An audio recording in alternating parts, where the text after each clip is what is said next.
tu na kanom na mun hi selling ani hi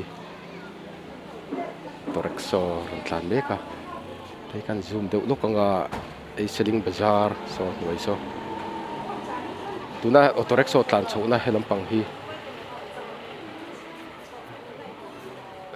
hi lunglei ro nia chuan helampang hi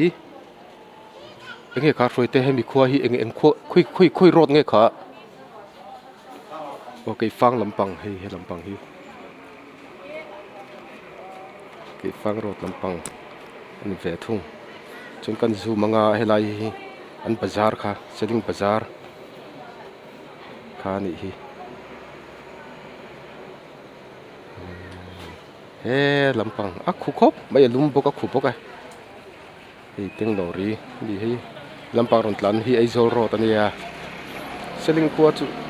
a khuwa tha bok ani black topping hi a khok nge a khu khop mai ka kal lo na rei to poka claim ta khop mai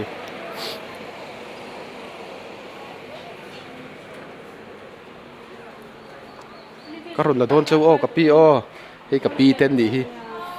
selling khuan nia MHP hawan ni hi hei kapi ten nia chuan thlan mol phatlang an nei tan an chawna ni hi an then hi a vai rei to ve ei la ei lo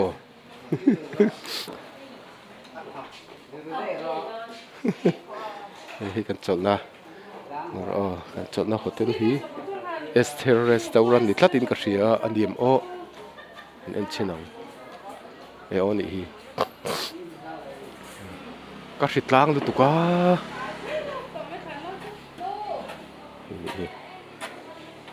he lam hilung rei rot tin ke ni thian pai na thil eizo hian eizo lampan kan hole wang ati hian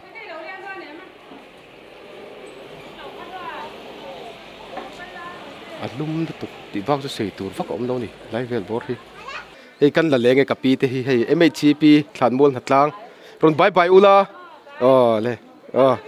in lo en don hi thiam pa pola ei ma le pur to mu ka ti ei ri le mai hi ake la per tlat mai la pu du to kin la pur vak lo ni du thu sa min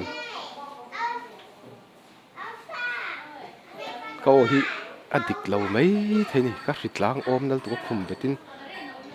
Sunday le Monday các cậu mà kan tam dewa kain mut nat ka hlawa ti hen ka chuak ka ni hi mut na thi om ve thei lu tu ka kuma han chu kain mu beta kain mut bet to la kan battery du tu chu wang tlema ka har deuh ka chuak ka ni ti hi tahin lo chol ve do ni Esther restaurant hi selling i lunglei road lampang hula khan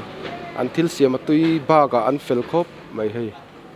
so tami so afak tu nu ning ka hria so lai tle nu visit le ron te so an fel khop mai until siam po tui hei kan thiam pa po kam hlei theilo atui bokani ake per tlek reng nei an fela in lo chol ve thau do ni a zin vei vak te emo arai ang zong po kalte tan pon fel lutuk